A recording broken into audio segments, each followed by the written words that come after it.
Welcome back to the deep dive. Today, we're doing something a little different. We're going to try and wrestle with what is, it's arguably the most fundamental question there is. Who am I? Exactly, who am I? And it sounds, very philosophical, very abstract. But our mission today is actually incredibly practical. We're not interested in the history of the question. No. We are looking for a physical, an immediate and undeniable answer, something that actually changes your felt experience of being alive. Right. And that's why this deep dive is unusual. We're using our source material as a guide for you, the listener. It's meant to be a felt teaching. Our source for this is a single, really powerful essay. It's called Who Am I?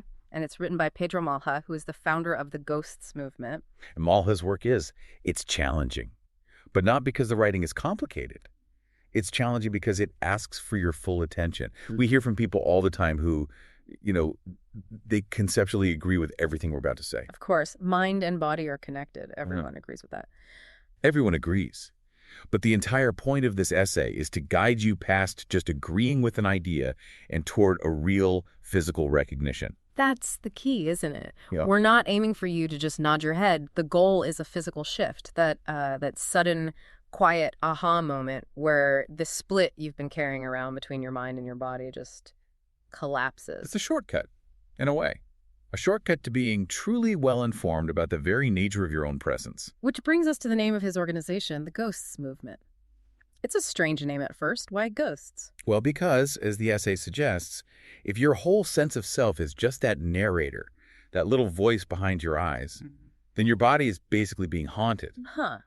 Your non-physical presence, a ghost, watching and managing this vehicle that you think you own, but you never actually recognize it as you. So we're here to help the ghosts land. We're here to help the ghosts land. I love that. Okay, so settle in. This isn't just about listening to information. It's an experiment. And it requires your presence. Let's get into the nature of this split. Let's do it. So Malha starts the essay with this observation that is so simple, but once you hear it, you can't unhear it. He says that when we ask ourselves, who am I? We don't really answer with a sentence. We answer with a location. That's right. If you stop someone and ask them to point to themselves, to the I, where do they point? Almost always, somewhere in the head. Around the forehead or sort of just behind the eyes. Exactly. It's very specific. It's right near that voice, the one that's constantly narrating your thoughts. It's the control tower. And this tiny little compressed spot in the skull that becomes home. That's the headquarters. It's the management office where the self is concentrated. And we use that spot for everything that feels important. It's where we worry, where we plan our day, where we replay conversations. Right, where we make all our big decisions. We believe that's where we are actually living. And the essay is really clear that this isn't some mistake you're making. It's a habit. It's a deeply reinforced, almost mechanical habit that our culture teaches us. Well, think about what we get rewarded for, even as kids. We're praised for being smart, for thinking things through, for controlling our impulses. For articulating ideas, for planning ahead. Exactly. The mind's ability to manage and strategize is put on a pedestal. It's seen as the peak of our identity. And that immediately creates a hierarchy, doesn't it? Instantly. If thought is the center of who you are, then the body becomes secondary. It's a subordinate. It's just equipment. Necessary equipment, sure. It's useful for getting around and experiencing things. But it's also seen as kind of an inconvenience a lot of the time. It gets hungry when you're busy. It gets tired when you have a deadline. It aches. It needs maintenance. And we start treating it less like our actual being and more like this, a high-maintenance car that we have instead of something that we are. And that distinction, I have a body versus I am the body. It sounds like a small thing, but the internal distance between those two statements is, well, it's everything. Yeah. And Malha points out that language is what really cements this split. It seals the deal. It's the tool that makes the illusion feel real. Let's really get into that because this is where it becomes a constant reflexive habit. We use possessive language all the time. My body, my hands, my feelings. My breath. Right. And every single time you say my, you are, without realizing it, performing an act of ownership. You're drawing a line in the sand. On one side, there's the owner, the I in the head, the thinker. And on the other side, there's the owned object, the thing being managed. So if I say my back hurts, the I is the one observing the back. The I is the subject, the back is the object. And the self becomes a passenger, just narrating the journey from the control tower. maybe judging the performance of the vehicle. Is this vehicle running well today? Does it need some fuel? Do I need to get it repaired? And you never fully dissolve into the experience of being the vehicle itself. The body becomes property, and property, of course, has to be managed. So life becomes this slightly detached narration, watched from inside the skull, instead of being lived throughout the whole organism. This is the structure that Mala calls the thin firewall. And that concept is so important. Let's be really clear about what that means. Because when I hear firewall, I think of something dramatic, like a wall going up after a trauma. It's the opposite of that. The firewall isn't dramatic at all. It's quiet, it's pervasive, and it's thin. It's made of habit and repetition, not, solid brick. And where does it sit, exactly? It sits right between thought and sensation, between that nonstop narration and the raw, direct experience of being alive. But here's the absolute crucial distinction he makes. Okay. The firewall does not block experience. Experience gets through all the time. You feel the warmth of the sun, you taste your coffee, you feel the chair you're sitting on. All of that crosses the barrier. So if the experience gets through, what is the firewall blocking? It blocks recognition. Recognition. You feel the hunger, but you don't recognize that you are the feeling of hunger. Your hand moves, but the self remains located in the head, as the one who instructed the hand to move. Your attention stays compressed in that little point of narration, and everything else is just background data. So the self remains a detached observer. The ghost stays unlanded. I can feel that, especially when I'm really stressed or working on a deadline. My entire sense of self just shrinks and shoots forward into planning mode. Yeah. I'm completely disconnected from the feeling of my own feet on the floor or the fact that I'm even breathing. I become 100% located in the planning machine. That is a perfect description. When stress hits, the self compresses. All the resources get pulled into the command center. You are literally functioning as a ghost, steering the vehicle while paying zero attention to the fact that the vehicle is a living, breathing process. So the firewall ensures that while I'm technically alive, my felt sense of I is somewhere else entirely. And that brings us to the next big challenge in the essay. If we've established this structure, this split, why is just agreeing that the mind and body are one so completely useless? Right, because we all do that. We all agree. And Malha is very sharp on this point. You can read all the books, you can nod along and say, yes, of course, separation is an illusion. But that agreement, that thought, it's happening on the wrong side of the firewall. it's happening entirely on the side of thought. You're using the command center to agree with the idea that the command center isn't the whole picture. So you can talk about unity, you can even defend the idea of unity, but you're still firmly located in that compressed point, observing your body from a distance. Exactly. The firewall lets the idea of unity in, but it blocks the physical experience of it. To dissolve the firewall, you need recognition. And recognition has to be physical. So it starts with confronting simple, objective facts, things that are happening right now that don't require any philosophy. We have to slow way, way down. And just notice what is already true, independent of our thoughts about it. Okay, let's do that now. Let's really pivot and talk directly to you, the listener. We need to confront the raw fact of your physical existence. This body is an organism. It's operating in real time. Your kidneys are filtering, your cells are regenerating, your hormones are regulating, and none of that needs your permission or your thought. It is already alive. Let's bring it to what you can feel right now. As you listen, gravity is a real force acting on you. It's a constant pressure. Your weight is distributing through your body. You can feel it. The tissue against the chair, the floor under your feet, the tiny muscles in your back are making micro adjustments just to keep you upright. Breath moves in and out. It might change now that you're paying attention to it, but it wasn't waiting for your command a second ago. Your eyes blink. These are not spiritual ideas. They're just undeniable physical facts. The body is a living field, always on, always operating. But the compressed self, the ghost, is trained to ignore all of it and just listen to the voice in the head. And this brings us to what Malva calls a labor point. This is the first really big one in the essay. This is where we have to ask you to stop listening just with your mind. And start listening with your whole organism. Yes. So, listener, we need you to be very precise here. Forget your opinion about what we're saying. This is a simple, factual investigation. Notice right now where you are located. Don't think about the answer. Just notice the actual geometry of your attention. Where is the you that is listening to these words? Short period of silence is implied by the pacing. As you hear our voices, can you pinpoint the area where your concentration seems to live? Is it tight? Is it behind the eyes, near the forehead? Is your awareness sort of compressed into that one little point, watching these words go by like they're on a screen? If the answer is yes, you are located in the head, you're watching your life. Now let's see if we can widen that. Can you sense the actual contact between your body and whatever is supporting it? Not the idea of the chair, but the physical pressure of the chair against your back and your legs.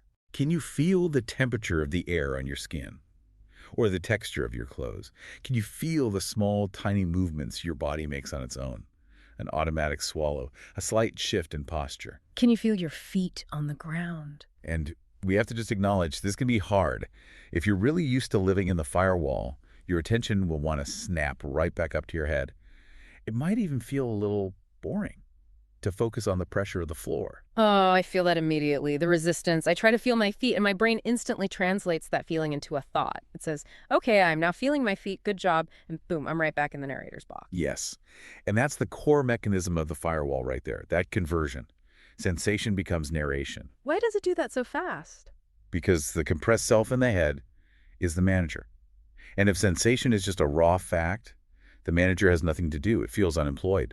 So it immediately reasserts control by claiming ownership. I am feeling this.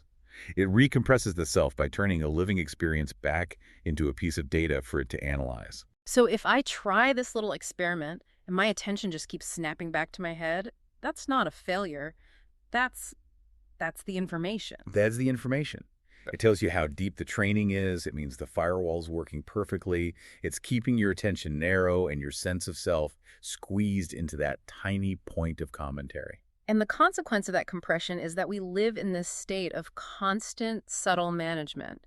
We're always observing the body from a slight distance, judging it, correcting it. We push it when it's tired. We try to feed it the right things. We try to force it into better posture. We're relating to this incredible living field as an object, not recognizing it as the very place where we are. The ghost remains unlanded. And the teaching here isn't that the mind is bad. Thought is an essential tool for survival. The problem is mistaking that one activity, that stream of narration, for the entire house that you live in. When thought is the center of the universe, everything else becomes a peripheral object to be managed. And presence, that state of being fully here, becomes this exhausting task you try to achieve, using the very manager that created the distance in the first place. Which is an impossible task. This sets the stage perfectly for the most practical part of the essay. The part where Mala uses language itself to trigger the collapse of the firewall. It all pivots on this one distinction. The difference between thinking about an experience and being physically located in the experience. Most of us spend our entire lives in that first mode, the commentator, constantly narrating, checking on the body, viewing it from the outside. But the essay describes what happens when that shifts, when your identity moves from commentator to inhabitant. He says the body feels lighter. Not emotionally lighter, physically lighter. Yes, physically decompressed. Because the self stops being squeezed into that pressurized little point behind the eyes. It spreads out across the whole organism. It occupies its full volume. So you stop wasting all that energy on compressing and managing yourself. And that release of tension is felt as physical ease. And the most direct way to access that shift is through language. Specifically by challenging the habit of possession. Okay, this is the core teaching moment. We need to go slowly here because this is where an idea can become a felt reality. Listener, we need you to come back to your own internal commentary. Just notice how often you use ownership language for your physical experience. My tight shoulders, my anxious stomach, my tired legs. That little word, my, is the structural divider. It implies two things: the owner and the problem that is owned. Even something simple like I moved my hand reinforces the idea of an operator controlling a machine part. That's right. But wait, I have to be the skeptic here for a second. Is this not just semantics? If I drop the word my shoulders are still tight.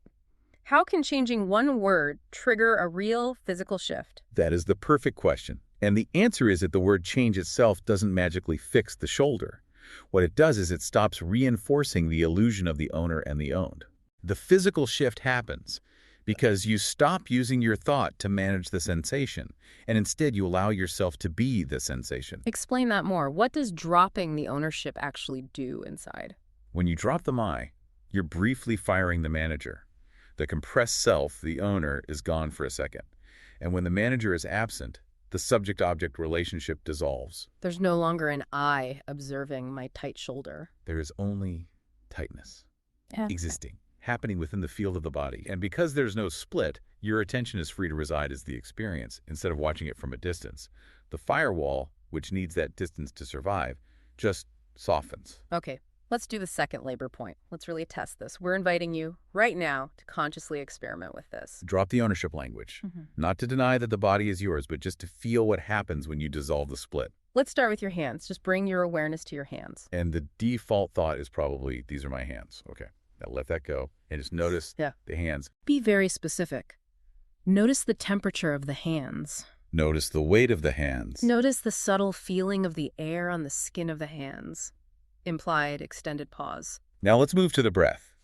The default is, I am taking my breath. Or, I need to control my breathing. Right. Instead, just feel breath, the movement of air, the inflation and release, breath happening, a natural process of the organism with no manager needed. Notice the difference in texture between my breath, which implies control, and unowned breath, which is just a fact. Does it change at all when the manager steps aside? Implied extended pause. And now your posture.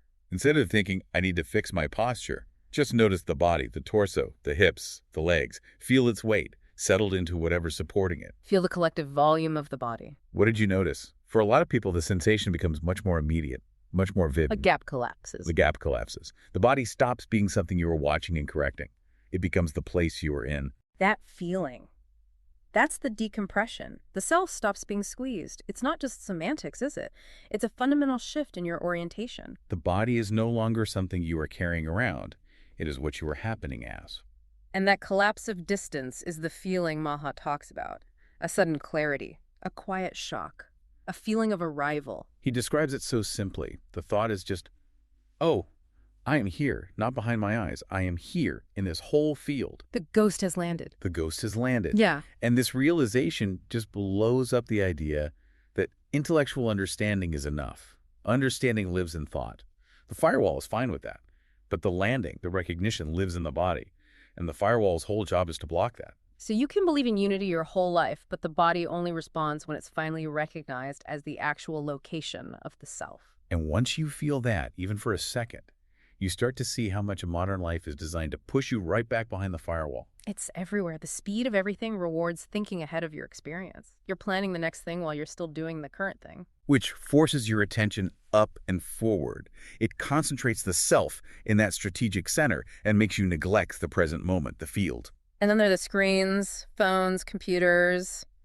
Our attention is just pulled into that little area behind the eyes for hours a day. And productivity culture gives it all a justification. The body isn't a field of being, it's a resource. It needs to be managed, optimized. Even self-care is often framed as the mind letting the body rest so it can perform better later. It just constantly reinforces that owner-owned split. And Maltha writes about the cumulative cost of this. And it's so subtle, it's not always a big crisis. No, it's usually a low-grade existential hum. A feeling of being disconnected, but you can't say why. Feeling numb, but not clinically depressed. Right. Restless, but not exactly anxious. You feel like you're present for your life, you're showing up, but you're not quite inside it. You're always slightly elsewhere. It changes your role. And crossing the firewall, landing in the body, doesn't make life's problems go away. But it changes your location. You shift from being a commentator on your life.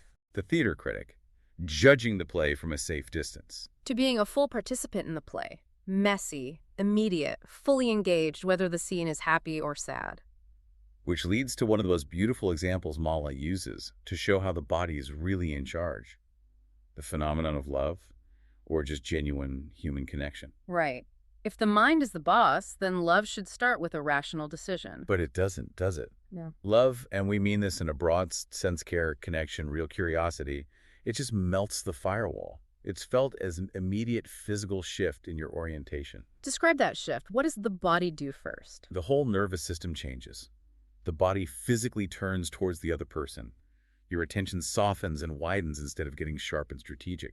Muscles you didn't even know you were clenching just let go. There's less commentary, more simple presence. That makes so much sense. When I'm truly present with someone I care about, I'm not thinking about my posture. The firewall just drops because the attention is naturally pulled into the shared physical moment. And here's the crucial insight that flips our whole worldview upside down.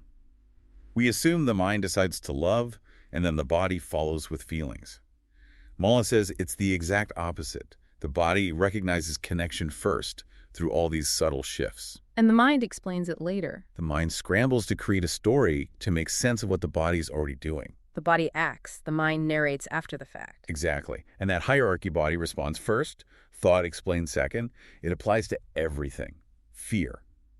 Your stomach clenches, and then the mind says, I'm scared. Relief. Your shoulders drop, and then the mind says, thank God. Living behind the firewall means you believe the narration is the origin story. Thinning the firewall reveals the true order of operations. Which brings us to another central concept in the ghost movement that's often misunderstood, especially by people still stuck in the head. And that's the idea of the dot. The dot.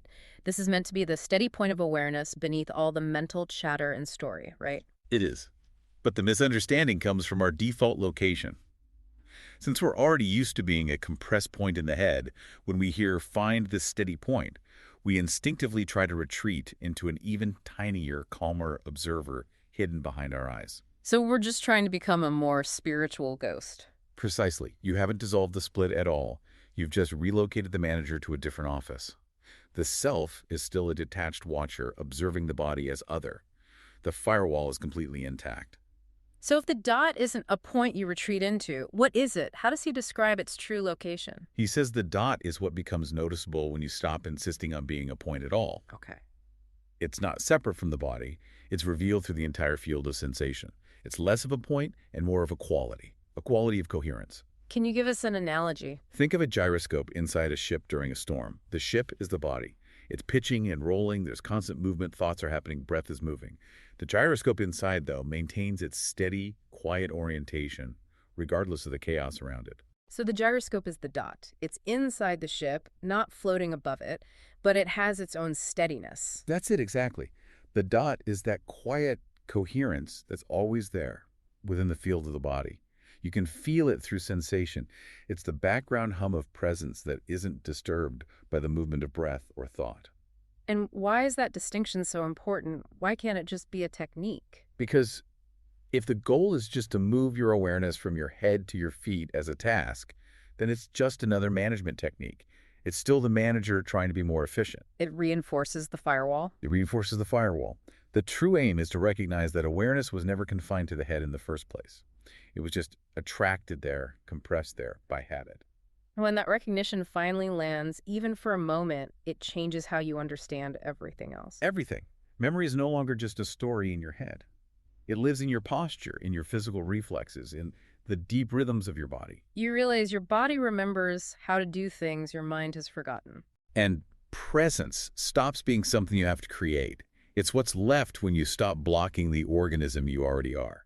And love, it stops being a complicated story you tell yourself. It's just something the body knows how to do. It's an orientation towards connection that's always available when the mind gets out of the way. So we've taken this entire journey from that compressed point to the full living field. So the final question is about persistence. How do we know if this landing has actually happened? And the essay brings us right back to self-assessment. And it stresses the answer is not in your thoughts. It's in the body. So we're asking you to check again right now. Has anything shifted in where you feel you are located since we started? Is your awareness maybe a little wider? Does it span more of your torso, your arms, your legs, instead of just being squeezed behind your eyes? Has your breath changed? Has the volume on that constant internal narration turned down, even just a little? If you noticed any shift at all, then the ghost landed, even for a second. And if you feel like nothing's changed or you snapped right back, that's okay. The essay is very clear about how tenacious the firewall is. It's difficult to shake because it's useful. It helps us function in a demanding world. It's not an enemy. It's just not the only way to be. But here's the beautiful part. Malha says that once the recognition lands, once you feel it for even a few seconds, it's very difficult to completely forget. The old habit might come back 100 times a day. Your attention might snap back to your head. But the knowledge that there's another way of being here, a way that's quieter, wider, more honest, that knowledge stays with you. It becomes a permanent reference point, the way back home to the full organism. So after this whole exploration, what is the final embodied answer to Who am I? I am not only the one who thinks and plans and worries. I am the one who breathes without instruction. I am the one whose weight settles before a decision is even formed. I am the one who lives as sensation, as movement, as rhythm. I am the one who feels connection as a shift in my nervous system, not as a concept in my head. The final answer is that I am the one who lives as all of it. Sensation, movement, thought, awareness. Together. The division was the illusion. The firewall was learned, and it can be unlearned, Action. not through force or discipline, which just brings the manager back online, but through repeated, gentle recognition. Every time you notice, even for a split second, that you are already here, already whole, the self loosens from being a managing point and becomes the living field it always was. And that isn't a belief, it's an experience. And when it arrives, it brings the simplest, most profound realization with it. Oh, this is what being alive feels like from the inside. Mm. That was a deep and I think a necessary dive into Pedro Mala's Who Am I?, the core essay of the ghost movement. We went on the journey from that compressed ghost behind the eyes to the recognized living field of the whole organism. And if you felt even a flicker of that recognition today, we really encourage you to just play with those labor points. Simply noticing the pressure of your feet on the floor or using that unknown language, the breath, the hand, the body. That's what continues to thin the firewall. True knowledge in this area, as Mala says, is always felt. It's not just known. Absolutely. Thank you so much for taking this journey with us and for giving your full conscious presence to this. Before we sign off, we want to leave you with one final thought to play with. If it's true that your body recognizes love and fear and curiosity first, and your mind only creates a story to explain it after the fact, then what happens to your decision-making when you start prioritizing the information coming from the living field over the story the commentator is telling you? What immediate unknown truth might your body be trying to tell you right now that your mind is just a little too busy explaining away? Think about that. We'll see you next time for the next deep dive.